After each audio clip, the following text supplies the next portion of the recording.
Well, we're back with the always highly anticipated release from Heaven Hill, the Elijah Craig Barrel Proof Batch C924, their third and final release here in 2024. What do you say we break this one down today on the My Bourbon Journey Whiskey Review channel?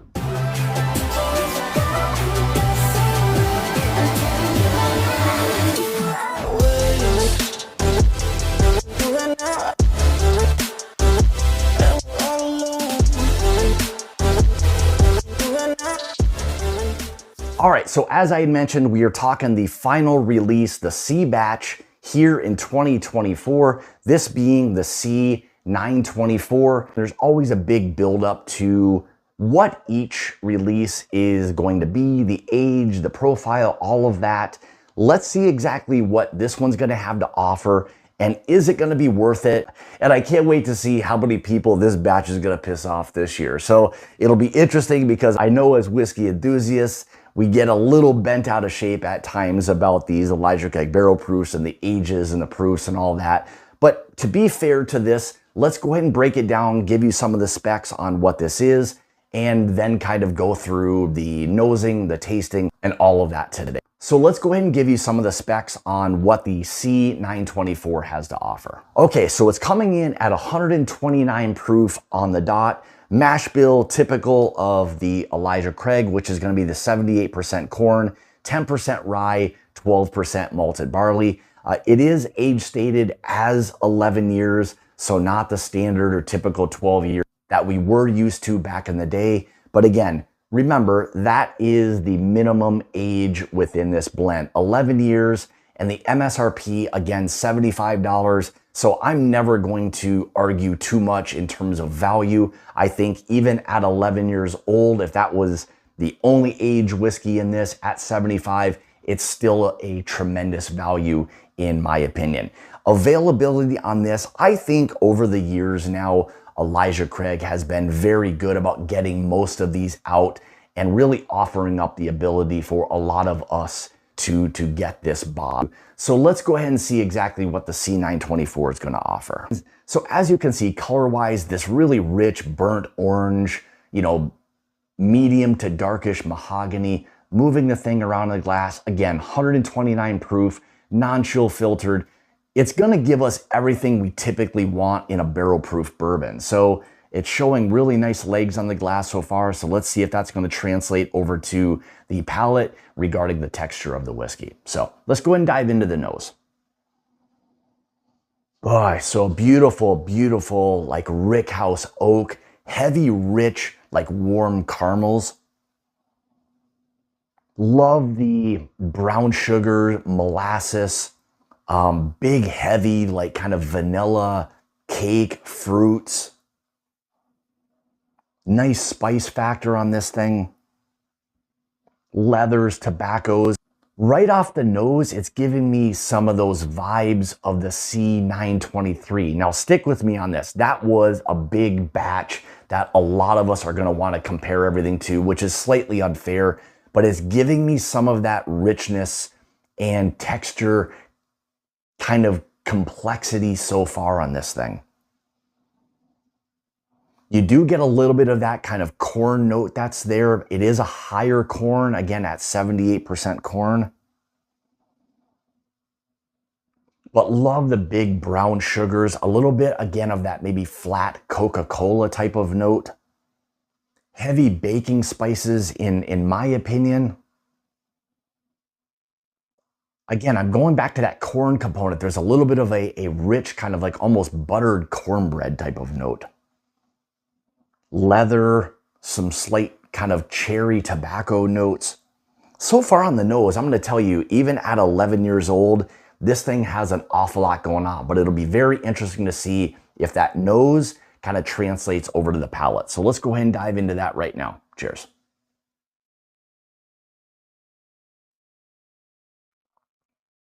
Man, I'll tell you what, so far, just with that first sip, what's going on with that is pretty impressive, I'm gonna say. Again, I'm gonna lead with that rickhouse oak component. It has all of what you want when you're dealing with a cask strength bourbon. You've got Again, that oak component that is just always, in my opinion, done extremely well. Now, there are some that are a little bit more drying oak-wise. This doesn't have nearly as much as the B524 did. This right away feels much more balanced, much more cohesive. It's maybe closer to the A124, definitely, than the B524. But again, it is giving you some of those slight C923 vibes a little bit, as rich as this is. Again, I'm going to say even at 11 years old, we don't know what the ultimate or oldest age bourbon is within this blend, but it is so far a fairly rich kind of profile so far. Again, very similar to the palate, which is oftentimes something with the ECBPs that I truly appreciate. I like getting what I smell oftentimes, especially if it's something I enjoy, getting that then on the palate. So I had mentioned before on the nose, a little bit of this kind of cherry pipe tobacco, or like a cherry Coca-Cola. It has this beautiful spice factor, baking spices, you know, the cinnamons, the clove, the nutmeg. All of these are blending extremely well together. That oak component, that rickhouse oak, just sits there and lingers on the palate. Absolutely love, I think, where this bourbon's going so far.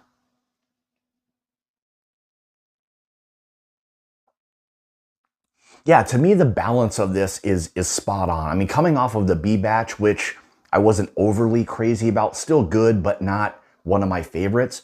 The balance of this is fantastic. I think as the flavors begin to kind of sit on the palate, much more of that kind of rich, like brown sugars, maybe almost caramelizing of like a creme brulee, the molasses is blending and mingling extremely well with those kind of cherry tobacco, kind of like a flat-ish kind of cherry Coke, maybe some slight dark chocolate vibes to this one. And all the baking spices are fantastic on this one, but I can't emphasize enough the balance of where all of these flavors are kind of coming in. That's maybe one of the most impressive parts about this one. Again, even at 11 years old, I hate saying that because that's already a great age. And again, like I mentioned, we don't know the ultimate ages of these bourbons within this blend. But again, how this is kind of setting up, I think this is going to be, in my opinion, you know, one of the better batches. Now, you know, is it ultimately a C923? No, it's not that. But it does give you some of those slight vibes. Again, I'm going to compare it more to the A batch, A124, than the B524. This C batch, in my opinion, is a really great, well put together and blended cask strength bourbon. One other thing I'll say is I've not focused super heavily on that 129 proof point. To me, it drinks much softer, more elegant, as much as 129 proof can be. I think a lot of that is coming from just the balance of everything. You're not getting a ton of heat. You're getting more of those rich notes that a cask strength bourbon can have without being blown away by the proof. Now, don't get me wrong. I mean, it is still a proofy bourbon, but it is not blowing you away with that big, heavy, like ethanol punch like some have had in the past. You're not getting all those tannic kind of oak notes. For me, this is probably one of the better balanced ECBPs in some time. Again, more of those lingering molasses, brown sugars. Again, maybe that caramelized coating on like a creme brulee, all blended with those kind of sweet, rich, rickhouse kind of components that this thing has. chocolate notes, cherry pipe tobacco. In my opinion, this thing's got a lot of great stuff going on. So it'll be interesting to see ultimately what a lot of people say about this. But I think this feels like a bourbon that you need to sit down with, take your time, and really think about it. Don't just judge this one solely on the fact that it's only 11 years old. Again, that being the minimum age. We don't know if there's other older bourbons within this blend that are allowing this profile to set up the way it is. So before we judge everything just based on the specs, I'm gonna say to you or challenge you to sit down with 2, 3, maybe 4 pours before you ultimately make a decision on whether or not this is something for you. In my opinion, this is gonna be an incredible cask strength bourbon to just sit down and enjoy. And again, like I mentioned before, some of those Slate C923 vibes, this is giving me a little bit. Again, not on that level. I mean, those were big, bold, older bourbons within that blend, but this gives you all of those rich components. Again, more of that kind of fruit as I talk, feels like it's starting to kind of show up on the palate. It's a long finish with everything that I've described. So I will challenge you to give this one a chance before you get overly critical about it. And maybe you won't have to be overly critical because it may ultimately be something that you truly enjoy. And for me, this profile is something that I really, truly enjoy and maybe is my ultimate or overall flavor profile in general. So when I ultimately think about this as the C924, I think they really did this one extremely well. I think with all of the flavors that I've described today have balanced out extremely well and is going to be, in my opinion, one of the better ECBPs that maybe have been released within the last, let's say, 6 kind of releases.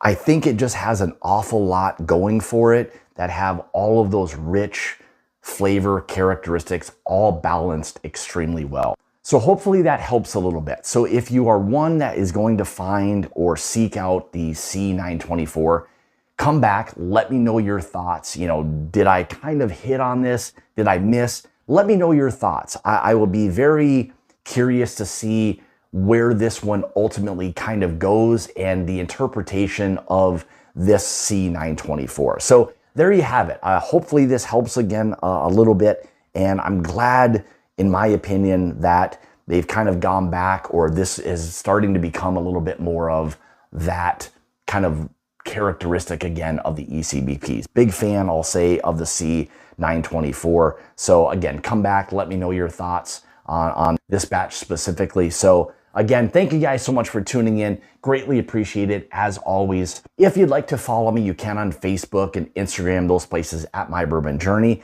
If you'd like to help support the channel and become part of the Mash and Journey Whiskey Club, make sure you check out the Patreon link in the description below. And as always, remember, it's about the journey and not the destination.